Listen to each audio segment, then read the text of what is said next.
The great Galactic Council room was full of noise. Aliens of all shapes and sizes filled the bright hall.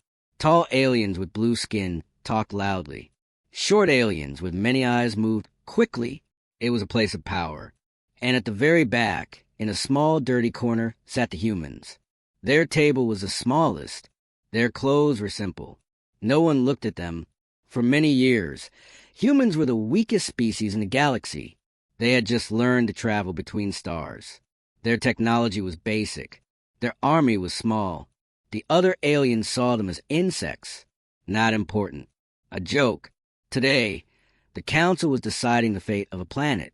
The planet's name was New Eden. It was a beautiful green world with blue oceans. It was perfect for life. Humans found it 50 years ago. It was their first and only colony outside Earth. Thousands of human families lived there. They built homes, farms, and cities. It was their dream. The leader of the council was a tall being named Lorvax. He banged his hand on the table for silence. Today we discuss the planet designated New Eden, Lorvax said. His voice was cold. A human delegate stood up. Her name was Captain Alara Vance. She was a voice for Earth. She looked small in the big room. Honor Council, Alara said, her voice strong but respectful. New Eden is our home. Our people live there. Our children are born there. We ask for your protection. We ask that our right to the planet is recognized. Before anyone could speak, a new figure walked into the center of the room. It was Ambassador Krog of the Kravax Imperium. The Kravax were a powerful species. They were big, with thick gray skin and 4 arms. Their empire was huge. They took whatever they wanted, and everyone was scared of them. Krog did not even look at Alara. The Kravax Imperium needs the resources of New Eden, Krog said, his voice like grinding stones. The planet has rare minerals under its soil. We will take it. Our mining ships arrive tomorrow. The room was silent. No one protested. No one defended the humans. Alara's face turned pale. You cannot. That is our colony. Our people are there. You will destroy their homes. Krog finally looked at her. A slow, cruel smile spread on his face. Then he laughed. It was a loud, ugly sound that echoed in the hall. You, Krog said, pointing a thick finger at her. You're insects. Your feelings do not matter. Your little huts on New Eden are in our way. Be grateful we let your pathetic species live on your dirty little rock, Earth. We're being kind. Alara felt her hand shake. She looked at the other council members. The blue-skinned aliens looked away. The small aliens with many eyes studied the floor. No one would help. No one ever helped the humans. Lorvax, the council leader, spoke. The claim of the Kravax Imperium is strong. The human claim is newer. The council sees no reason to block the Kravax. It was over, just like that. Alara stood there, unable to speak. The meeting ended. Aliens walked out, talking and laughing. No one glanced at the human corner. Krog walked past Alara. He leaned close, his breath hot. Run back to your little hole. Insect, tell your people to leave New Eden, or they will be removed with force. Then he was gone. Alara was alone in the now empty council hall. The silence was heavy. Her communicator beeped. It was a message from New Eden. A video. She played it. The screen showed the peaceful sky of New Eden. Then the sky darkened. Huge, monstrous Kravax mining ships filled the view. They were like black metal mountains in the sky.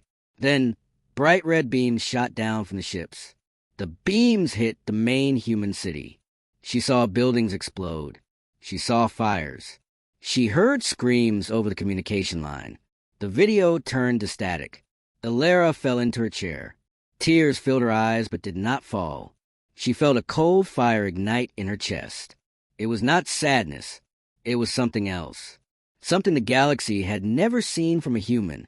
Pure, quiet rage. She activated her secure channel to Earth.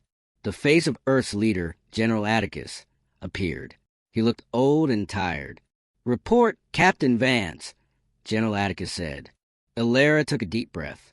She spoke the words that would change everything. Her voice was a low whisper, but it carried the weight of a coming storm. They took it. She sent a short video. General Atticus watched it. For a long moment, he said nothing. His face showed no anger, no sadness, only a deep, frightening calm. "I understand," the general finally said. "Return home, Captain. The time for talking is over." The communication ended. Illyra looked around the empty Galactic Council room. This was the place where her people were laughed at, where they were called insects. She picked up the small human delegate sign from her table. She looked at it for a second. Then she dropped it on the floor. She did not need it anymore. She walked out, her steps firm. The galaxy had made its choice. It had pushed the quiet, ignore humans into a corner. It had stolen their home and laughed at their pain. It thought humans would break. It did not know that humans, when pushed too far, did not break. They prepared. And when they were ready, they did not cry for mercy. They did something much worse. They came back. 5 long years passed. In the eyes of the galaxy, humanity had given up. After the incident at the Galactic Council, Earth went completely dark. No more messages. No more ships. No more pleas for help. It was as if the entire human species had vanished into the silence of space. On New Eden, the Kravaks ruled with heavy fists. They built huge mining machines that tore into the beautiful green hills. The air, once clean, was now filled with dust and smoke. The human cities were destroyed, turned into worker camps for the few humans forced to serve the Kravaks. The dream was dead. Ambassador Krog often visited to check on the mining. He stood on a high platform, looking at the destruction with pride. "See," he said to his assistants, "this is what happens when you are weak." The humans made noise for a moment, and then nothing. Silence. They are hiding on their little planet, afraid. The Galactic Council moved on. New Eden was just another Kravaks mining world now. No one spoke of the humans. They were a forgotten story. But far away, on the small blue planet called Earth, something very different was happening. The silence from Earth was not the silence of fear. It was the silence of focus. It was the quiet before the storm. General Atticus stood in the heart of the largest underground command center ever built. Walls of screens showed activity across the planet. Factories that once made cars now built spacecraft parts. Shipyards that once held fishing boats now constructed hulls for warships. "It has been 5 years," said a scientist, standing next to the general. "The galaxy thinks we are broken."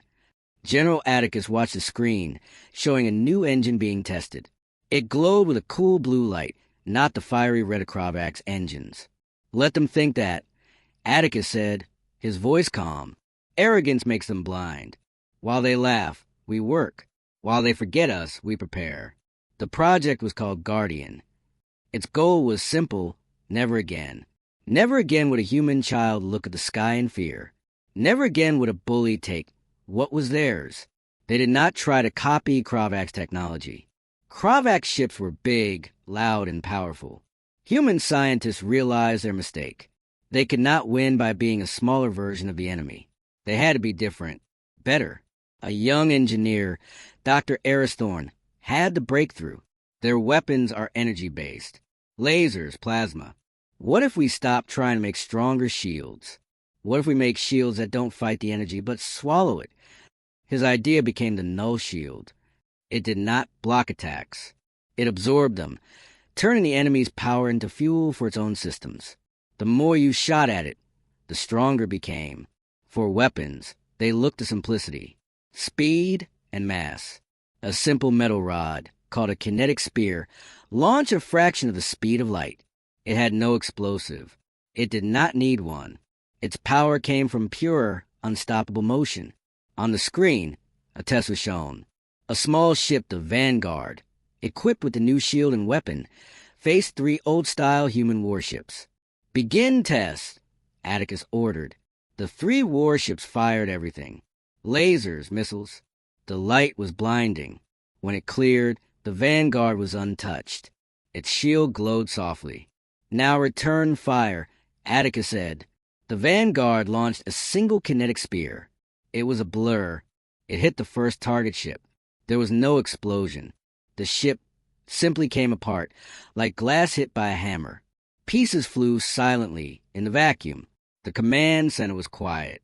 Then a cheer erupted. On New Eden, a young Kravak soldier named Trock stared at the human workers. The humans moved slowly, their heads down. But sometimes, Trock saw a look in their eyes. It was not fear. It was waiting. "I don't like it," Trock said to his commander, Vorg. "It has been 5 years. No word. No attempt to fight. It is too quiet." Commander Vorg laughed, a rough sound. "You worry like a child, Trock. They are broken. Their spirit is crushed. Silence is all they have left." But Trock remembered the human delegate's face in the council 5 years ago. He saw the fire in her eyes just before it was hidden. That was not the face of someone who was broken. Back on Earth, General Atticus watched the final report. The Guardian fleet was ready. 100 new ships. Fast, silent, and armed with weapons the galaxy had never seen. "It is time," Atticus said. "We have been silent long enough." He gave the order. The mission was not to attack. Not yet. It was a message. A single ship, the very same Vanguard from the test, was prepared. Its mission was simple: go to the edge of Kravak space and deliver one sentence. Captain Jackson Reed, a pilot who lost his family on New Eden, entered the Vanguard. His face was set like stone. "Remember, Captain," General Atticus's voice came over the comm, "you are not there to fight. You are there to be seen. You are there to show them their mistake." "I understand, sir," Captain Reed said. "Deliver the message. Then come home." The Vanguard lifted off. It did not roar like a Kravak ship. It made a low hum, like a deep breath. It shot into the sky, leaving Earth's atmosphere. It entered the jump point for faster-than-light travel. And it vanished. Days later, at the edge of Kravak's controlled space, a sensor station detected an incoming object. It was small, a single ship. Its design was strange, smooth and quiet. The Kravak's officer on duty squinted at his screen. He saw the identification signal. His blood went cold. The signal was human. He immediately sent an alert to High Command. "A human ship has appeared. It is just sitting there." On the Vanguard, Captain Reed saw the Kravak sensor scanning him. He opened a channel on all frequencies. He said the words he had practiced for 5 years. The words meant for the Kravaks, and for the whole galaxy listening. His voice was clear and calm, carrying across the stars. "Return New Eden. Now!" Captain Jackson Reed's message hung in the silence of space. "Return New Eden. Now!" On the Kravak's command ship nearby, the officer who received it was stunned. Then he started to laugh. He replayed the message for his commander, a grizzled veteran named Gorax. "A human?" Gorax said, his 4 arms crossed. "One human ship, and it is giving us demands." He shook his heavy head. "This is an insult, a joke in very poor taste." He immediately contacted High Command. The response was swift and clear. "Destroy it. Make it loud. Send a message to any other human who gets brave ideas." Gorax grinned. "With pleasure." He selected 3 warships from his patrol group: the Claw, the Fong, and the Talon. They were not the biggest in the fleet, but they were mean, fast, and perfect for crushing a single pest. The Galactic Council is watching on the long-range sensors. A communications officer said. "They are curious." "Good," Gorax said. "Let them watch. Let them see what happens to insects that fly too high." The 3 Kravak's warships moved into attack position. They were blocky, covered in sharp edges and glowing red weapon ports. They surrounded the small, smooth human ship. On the Vanguard, alarms beeped softly. Captain Reed watched the 3 enemy ships on a screen. His hands were steady on the controls. 3 against 1, he said to himself. Fair enough. Gorax opened a channel to the human ship. "Human vessel, you have 3 seconds to power down and surrender, or we will turn you into space dust." Captain Reed did not reply. He simply waited.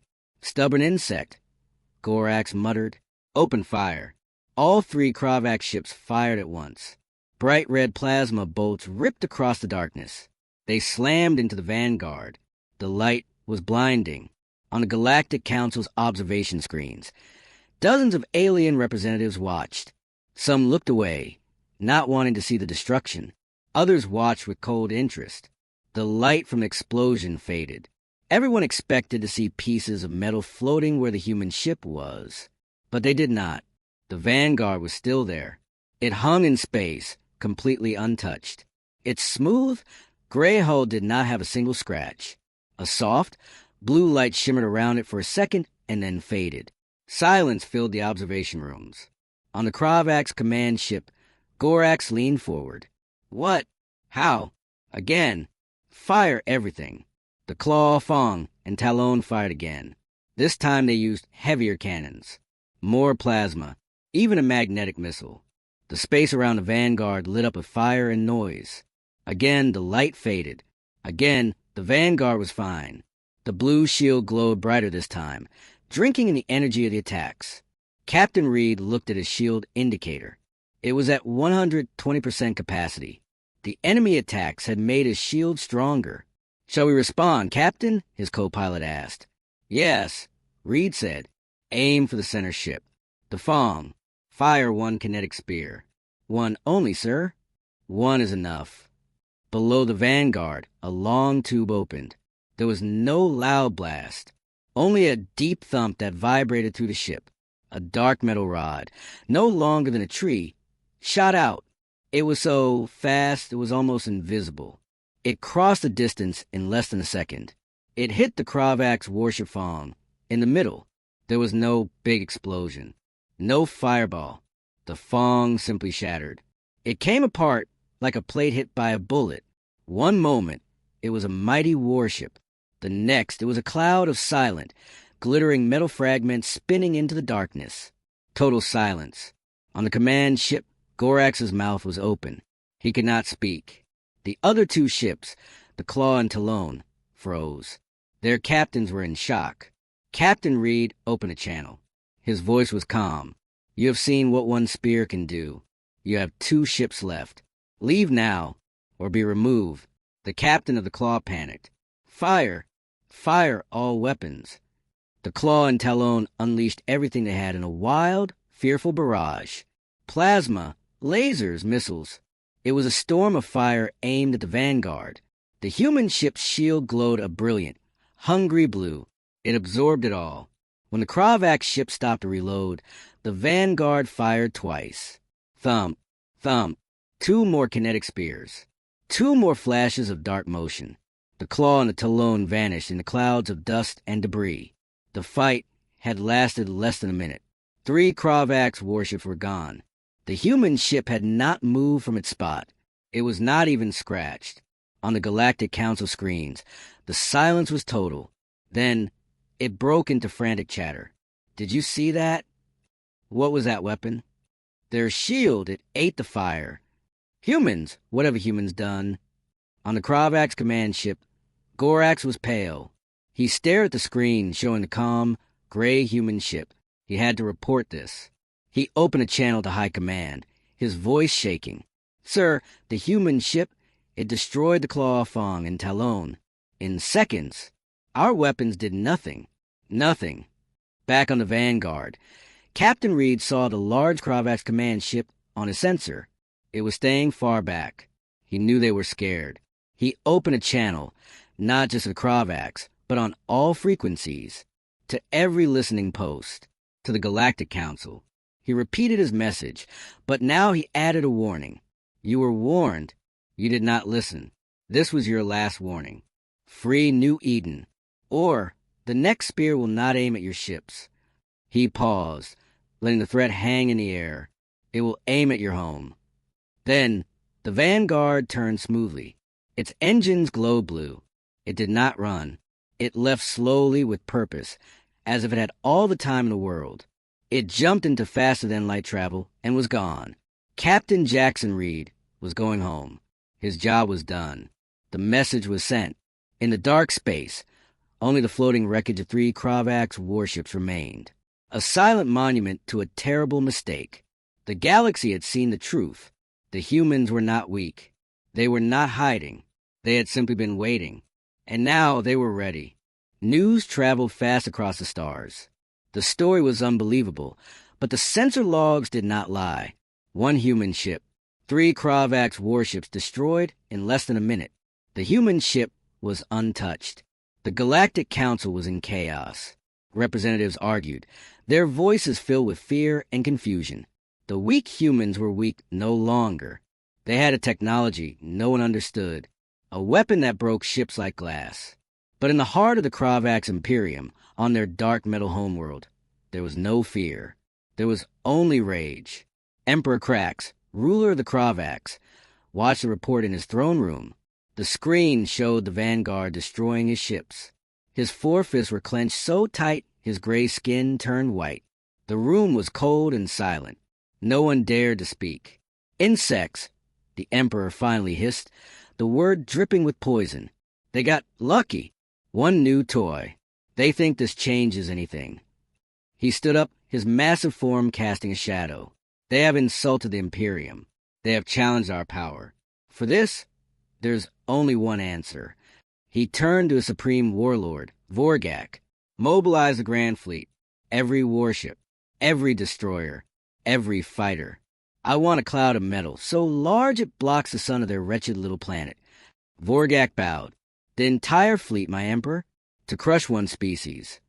Not to crush them, Emperor Krax snarled. To erase them. I want Earth to be a memory. A lesson for the next 10,000 years. Let the galaxy watch. Let them see what happens when you defy the Kravax. The order went out. Across Kravax space, shipyards roared to life. From 100 worlds, battleships disengaged from their orbits. It was the largest military force assembled in living memory. Hundreds of ships. A true armada.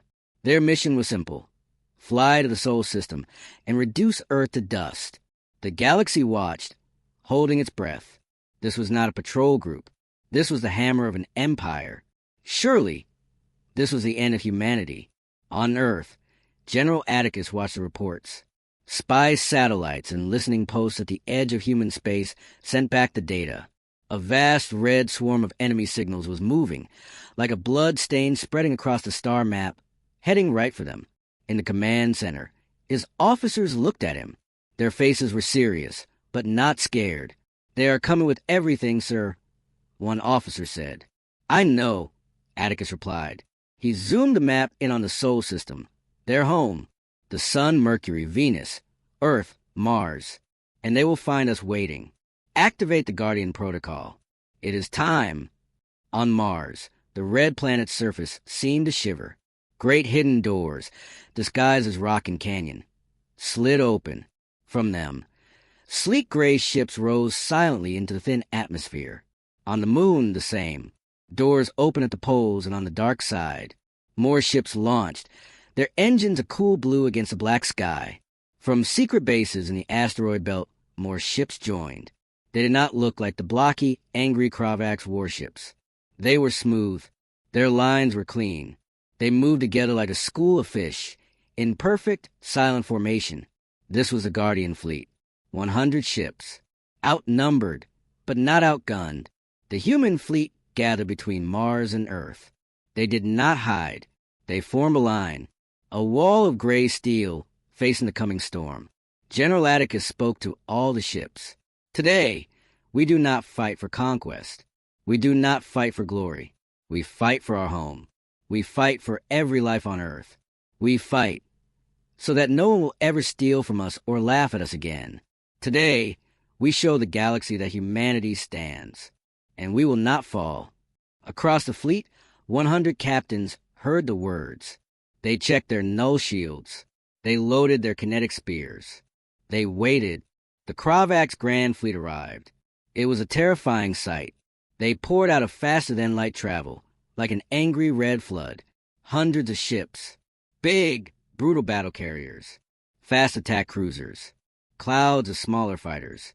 They filled the space near Jupiter, their numbers so vast they blocked the light of the stars. Emperor Krax, watching from his command ship the Iron Fist, laughed. Look at them. 100 little ships? This is their great defense? This is the best the humans can do. On his screen, he saw the human fleet. They looked tiny against his armada. Open a channel, the Emperor ordered. His face appeared on every human screen. Humans of Earth. His voice boomed. You have one final chance. Surrender now. Give us your technology. Kneel, and we may let a few of you live as slaves. On the bridge of the human flagship, the resolute General Atticus appeared on screen in response. He looked calm. Emperor Crax. Atticus said, "You are in our home. You are not welcome here. Leave now. This is your only warning." The Emperor's face twisted in fury. "You dare? Warlord Vorgak. Destroy them. Leave nothing." The Kravax armada surged forward. Thousands of weapon ports glowed red. It was like watching an avalanche of fire move through space. "All Guardian ships," General Atticus said, his voice quiet but firm. "Hold the line. Shields up. Let them come." The first wave of Kravax fire hit. A storm of red plasma and laser beams, so bright it seemed to create a new sun between Mars and Jupiter. The space around the human fleet disappeared in a hell of light and noise. The Kravax cheered. The humans were gone. They had to be. But as the fire subsided, the cheers died in their throats. The human fleet was still there, all 100 ships. A brilliant, unified blue glow surrounded them, a web of null shields working together. The glow pulsed, strong and hungry, having absorbed the energy of the entire first salvo. "Impossible!" Warlord Vorgak shouted. "Fire again! Keep firing!" Emperor Crax screamed. The Kravax fleet fired and fired. A continuous, deafening barrage. The human shield glowed brighter and brighter, feeding on the attack. On the Resolute, General Atticus watched the shield capacity climb. 200%. 300%. It was more power than they could ever use. "Enough," he said. "Guardian fleet. Return fire. Target their capital ships. Fire at will." For the first time, the human fleet attacked. They did not fire a wild storm. They fired with precision. Single, dark kinetic spears shot out from a human line. They were streaks of silent death. Each spear found a target. A Kravax battle carrier exploded into fragments. A destroyer was cut in half. Another, then another. The Kravax formation began to come apart. The human ships started to move. They were fast, unbelievably fast. They weaved through Kravax fire, their shields swallowing the hits. They moved in pairs, one drawing fire while the other fired a spear with deadly accuracy. It was not a battle. It was a harvest. The Kravax fighters, swift and numerous, swarmed a human cruiser called the Dauntless. They covered it, firing constantly. The Dauntless shield turned a blinding white-blue. Then, with a pulse, it released all the stored energy at once. A wave of blue fire exploded outward, vaporizing every single fighter in a wide circle around it. Panic spread through the Kravax fleet. Their weapons did nothing. Their numbers meant nothing. For every human ship they surrounded, they lost 10 of their own. Emperor Crax watched from the Iron Fist, his empire shattering before his eyes. His mighty Grand Fleet was being torn apart by a force 1/3 its size. The human ships were ghosts, untouchable, precise, and merciless. "Retreat!" Warlord Vorgak cried, his voice breaking. "We must retreat." "No!" the Emperor roared. But it was too late. The order was already spreading. The Kravax ships, those that could, turned to flee. They broke formation, scrambling for the jump points. General Atticus saw them run. He opened a fleet-wide channel. "Let them go. Do not pursue." The human fleet held its position. The last of the red Kravax ships blinked out as they jumped away. The space around Earth was suddenly quiet, filled only with the drifting wreckage of a broken armada. The battle was over. Earth was safe. On the Iron Fist, now fleeing with the rest, Emperor Crax stared at the retreating image of Earth, a tiny Bluda. It was still there, unharmed. His fleet was in ruins. His pride was shattered. The human general's final message reached his ship, a whisper that felt like a shout. "You came to our home. You will never be welcome here again. The next time we meet, Emperor, it will be at your door." The silence after the battle was loud. Around Earth, the broken pieces of Kravak's warships drifted, cold and dead. The Guardian fleet hung in space. Their blue engine glows the only lights in the dark.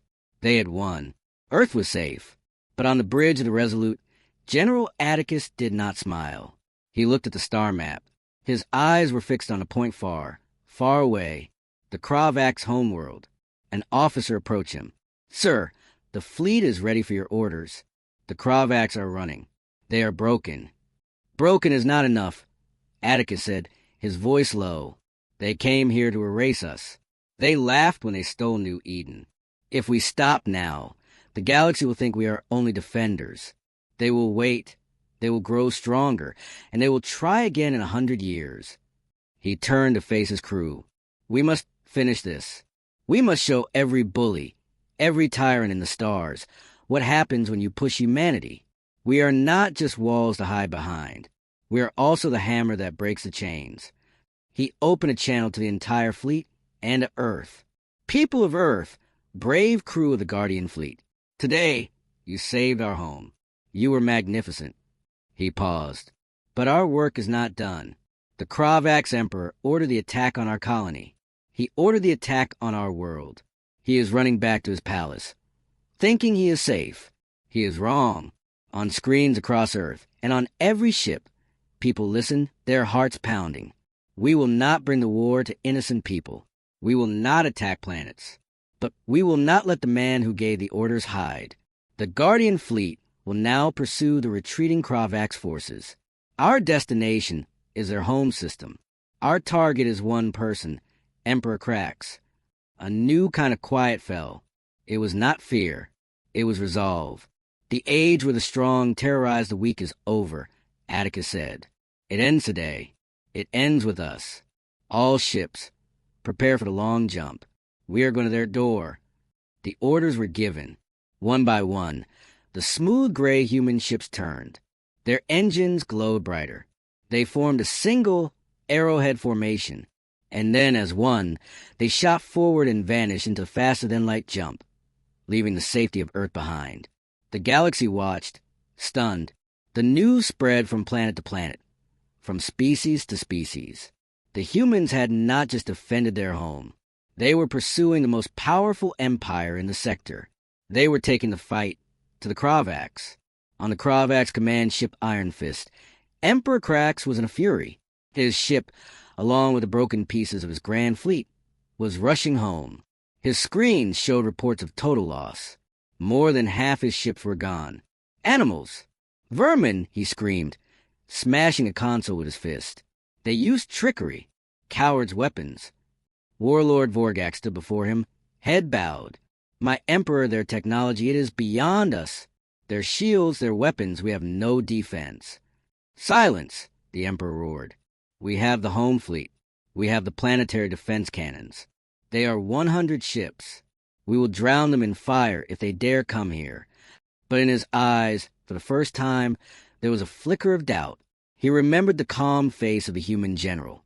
"The next time we meet, Emperor, it will be at your door." "He is bluffing," the Emperor muttered to himself. He would not dare. A censor officer spoke up, his voice trembling.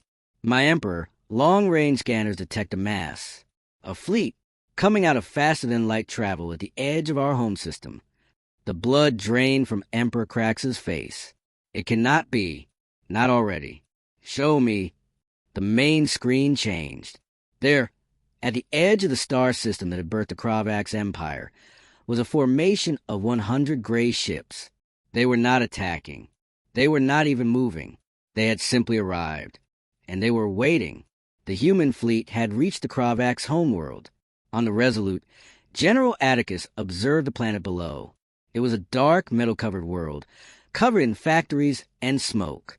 This was the heart of the empire that had caused so much pain. "Open a channel to the Kravak's homeworld," Atticus ordered. "All frequencies. I want everyone to hear." On the Kravak's homeworld, screens in every city, every ship, every home flickered to life. The face of General Atticus appeared. "People of the Kravak's Imperium," he began. His voice was clear, without anger. We are the guardian fleet of humanity.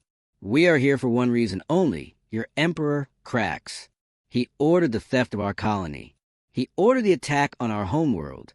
He is the source of this war. In his palace, Emperor Krax watched, his fists clenched. We do not wish to fight you, Atticus continued. We do not wish to harm your world or your people. We are not like your leaders. We believe the strong should protect, not prey upon, the weak. He looked straight into the screen, as if looking right at the Emperor. Emperor Krax, you have 1 hour. Surrender yourself to us. Come alone. If you do this, we will leave your system in peace. Your people will be free to choose a new path. He paused, letting the offer hang in the air. If you do not, we will come and get you. And we will not ask nicely a second time. You have 1 hour. The transmission ended. The Kravax homeworld erupted in chaos. The people had never known defeat. They had never seen an enemy at their door. Fear spread like a virus. In the palace, the Emperor was surrounded by his advisors and generals. Their faces were pale. They cannot get through our planetary shields, one general said. Our defenses are the strongest in the galaxy. Are they? Another advisor whispered. Our fleet was the strongest too. And where is it now? Emperor Krax sat on his throne, silent. The confidence was gone. He was alone, and for the first time in his life, he felt true fear. The humans were not at his door. They were in his living room, and they were waiting for him. The clock ticked down. On the Kravax homeworld, 1 hour felt like 1 second. Panic filled the streets. The people looked up at the sky, but they could not see the human ships. They were too far out, but everyone knew they were there, waiting, in the Imperial Palace. The air was thick with fear. The advisors argued, their voices sharp and scared. We must fight. We have the planetary shields. We have the ground cannons. Fight with what? Our fleet is dust. Their weapons break our strongest ships like paper. What will our cannons do? Silence. Emperor Krax's roar shook the room. He sat on his throne of dark metal, but he looked smaller now. The power was gone from his eyes. He was just a tired, scared being. He stared at a screen showing the human fleet. 100 gray dots, perfectly still. He thought of the human general's words. We are not like your leaders. He thought of the humans in the Galactic Council, ignored and laughed at. He thought of his own laughter as he took their colony. He thought of the confident sneer on his face when he sent his entire fleet to burn their blue planet. And he saw in his mind the calm, unbreakable line of human ships swallowing the fire of his empire. He saw his mighty warships turning into silent dust. A cold truth settled in his stomach.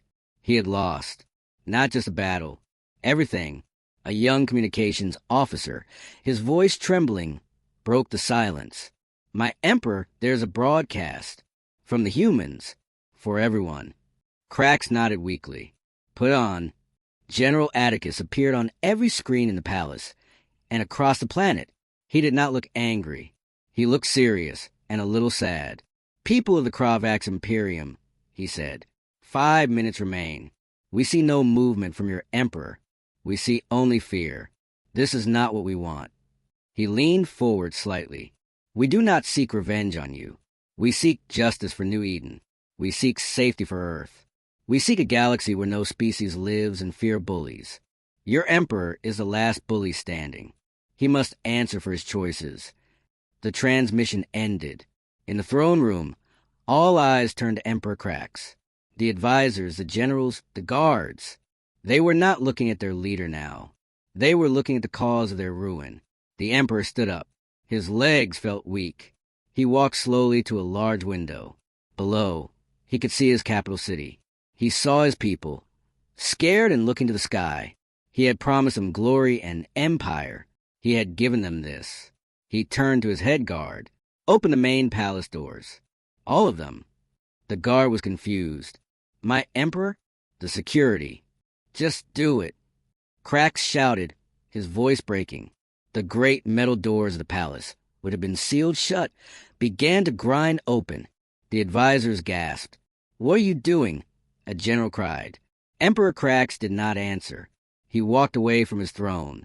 He walked down the long, empty hall towards the open doors. He took off his heavy crown and dropped on the floor. The sound echoed in the silence. He stepped out of his palace, into the open air. The sky was dark with pollution. He looked up. He could not see them, but he knew they were watching. On the bridge of the Resolute, a censor officer spoke. "Sir, we are detecting a single life form, leaving the main palace structure. It appears to be Emperor Krax. He is alone, and he is on his knees." General Atticus watched the feed. He saw the once mighty emperor, small and alone on the wide palace landing platform, kneeling on the cold metal. "He is surrendering," Atticus said quietly. There was no triumph in his voice. He opened a channel. "Guardian Fleet, stand down. Hold position. Prepare one shuttle. I will go down myself." His officers were shocked. "Sir, you cannot.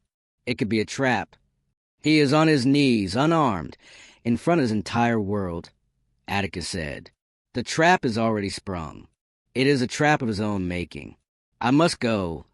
A single, small shuttle left the Resolute and flew down to the Kravak's homeworld. It landed gently on the platform, not far from the kneeling emperor. The ramp lowered. General Atticus walked out. He wore a simple uniform. He had no visible weapon. He walked until he stood before Emperor Krax. The emperor looked up. His face was empty of pride, full of defeat. "I surrender," he whispered. "Do what you want with me. Just leave my people alone. They follow my orders. The guilt is mine." Atticus looked at him for a long moment. Then he looked past him at the palace, at the scared faces peeking from windows and doors. "Stand up," Atticus said. The emperor, confused, stood up. He was taller than the general, but he seemed smaller. "You are under arrest for crimes of aggression and attempted genocide," Atticus stated, his voice formal. "You will face a fair trial. A trial by a council of many species, not just ours." He then raised his voice so the recording devices and the people nearby could hear. "But hear this now. The Kravak's Imperium, as a force of conquest, is finished. Your military is disbanded. Your weapons will be taken apart. The planets you stole, including New Eden, will be returned to their people." He turned to face a camera that was broadcasting everything. And to the Galactic Council and every species listening, Atticus announced, "The humans are not your new emperors. We do not want your planets or your wealth." He paused, his words reaching across the stars. "From this day forward, we propose a new law, a simple one. The strong will protect the weak. No more bullying. No more empires built on stolen homes. If you are strong, your duty is to shield those who are not. Humanity will help enforce this peace, not as rulers, but as guardians. This is our offer. This is the only thing we ask for." He turned back to the stunned Emperor Krax. "Come with me." The general led the former emperor onto the shuttle. The doors closed. The shuttle lifted off, leaving the silent palace and the changed world below. The galaxy had watched it all. The surrender, the arrest, the new law on New Eden. The human colonists watched the broadcast with tears in their eyes. The Kravak's overseers, leaderless, dropped their weapons. On Earth, celebrations erupted, but they were quiet. It was not a celebration of victory over an enemy. It was a celebration of hope for a better future. The human fleet did not stay. They collected their prisoner, and they left the Kravak system. They did not take a single thing. Days later, the Galactic Council convened again. This time, the human seat was not in the corner. It was at the center. And when General Atticus entered, no one laughed. No one looked away. He placed a simple document on the table. The first line read, "The Galactic Guardian Pact." He did not demand they sign it. He simply asked them to consider it. One by one, the ambassadors from species who had once been weak, who had been bullied, stood up, and they said, "We will sign." The age of fear was over. A new age had begun, not ruled by the cruelest, but guarded by the wisest. Humanity, once ignored and powerless, had not conquered the galaxy. They had given it a conscience. The signing of the Galactic Guardian Pact changed everything. For the first time in history, the galaxy had a rule that was not about power, but about protection. The strong will protect the weak. Humans did not take a throne. They built a new station, called Sanctuary, at the center of the galaxy. It was not a military base. It was a meeting place, a court and a watchtower. Species who were scared or in trouble could send a call for help to Sanctuary, and humanity would answer. Many in the galaxy were hopeful. The small, weak species felt safe for the first time. But not everyone was happy. On the cold, dark world of Forlag, the ancient ones watched. The Forlag were older than the Kravaks, older than almost any species. They were not bullies. They believed in something else. The Great Filter. They believed the universe was a test. Only the strongest, most ruthless species deserved to survive and evolve. They watched civilizations rise, and they watched them fall. They never interfered. Until now, in a deep underground chamber, the Forlag High Thinker observed the news about the Guardian Pact. His long, thin fingers tapped on a crystal console.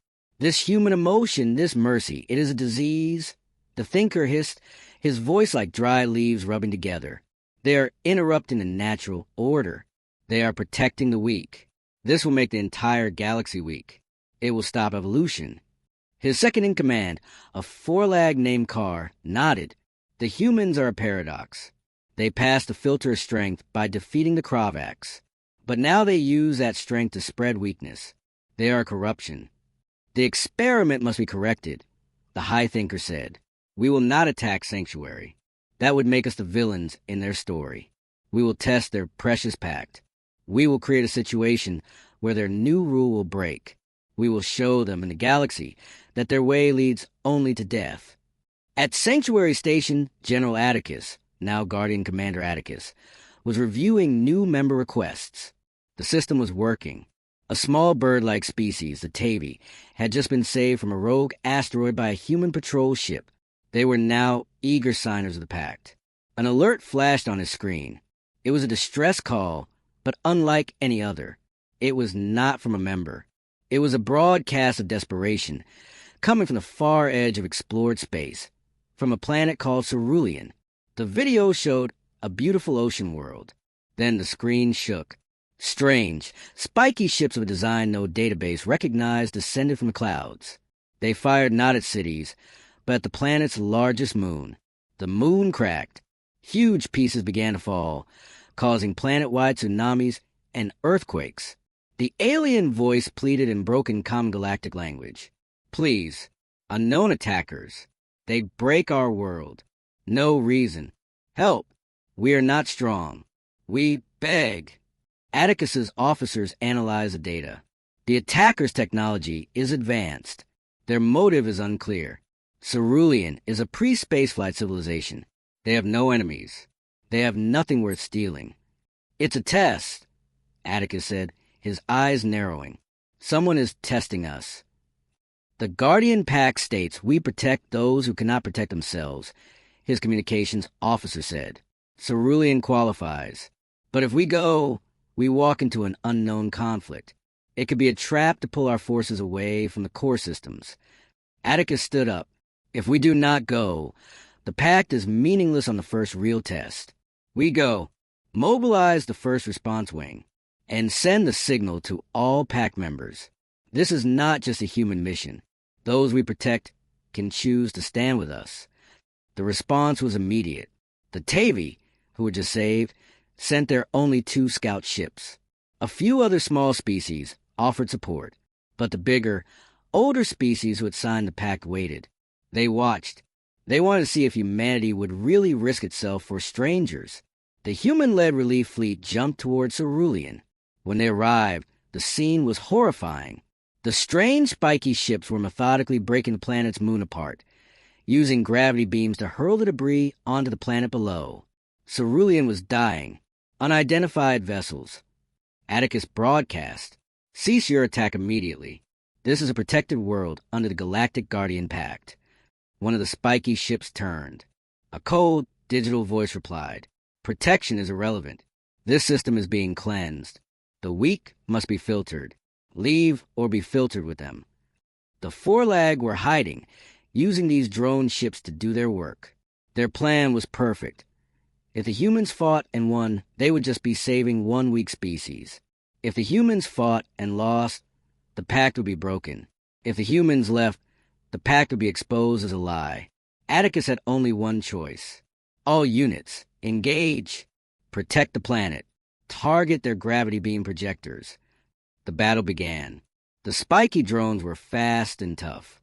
Human kinetic spears worked, but the drones repaired themselves quickly. It was a difficult, costly fight just to defend. On Four-Lag, the High Thinker watched. Good. They are wasting resources on a doomed world. Their sentiment is their weakness. But then, something happened that the Thinker did not expect. A small Tavi scout ship, trying to evacuate Ceruleans from a sinking island, was targeted by a drone. It was about to be destroyed. A human cruiser, the Steadfast, moved. It placed itself between the drone's fire and the tiny Tavi ship. The Steadfast shields flared, taking the hit. The Tavi ship was saved. The Tavi pilot, over an open channel, cried, "For our guardians!" and flew his damaged ship directly into the drone's engine, destroying both in a small, brave explosion. It was a spark. On Sanctuary, other species watched the live feed. They saw the humans risking their lives not for strategy, but for a principle. They saw the smallest member of the pact give its life to save others. And something shifted. From a nearby system, 3 old Kravax freighters, now used for trade, suddenly changed course. Their captain, an old soldier who had survived the war, broadcast, "We may not be guardians, but we know a fight for a home when we see one." Kravax volunteers moving to assist. Then another and another ships from species that had been silent started to jump towards Cerulean. Not a fleet, but a trickle that became a stream. They were not coming because they were forced. They were coming because they saw someone finally standing up for the little one, and they wanted to be part of it. The Four-Lag Thinker saw the data. His plan was failing. The humans were not being isolated. They were inspiring unity. "Recall the drones," the Thinker said, his voice filled with cold anger. "The test is over. For now, the humans have passed, this time, but their disease of cooperation spreads. It must still be cured." The spiky drones disengage and vanish into faster-than-light travel, leaving the broken moon and the saved planet behind. At Cerulean, the combined forces began rescue operations. A Kravax freighter helped the human shuttle lift survivors from the water. It was a strange, powerful sight. Atticus looked at the mix of ships around him. Human, Tavi, Kravax, others. He opened a channel to all of them and back to Sanctuary. Today, the pact was not just words. Today, it was action. Not just from us, but from all of you. You are not just members. You are all guardians. The galaxy had its first real victory under the new law. But in the shadows, an older, colder power had taken notice. Humanity had stopped a bully. Now, they would face a true believer. And believers are much, much harder to fight.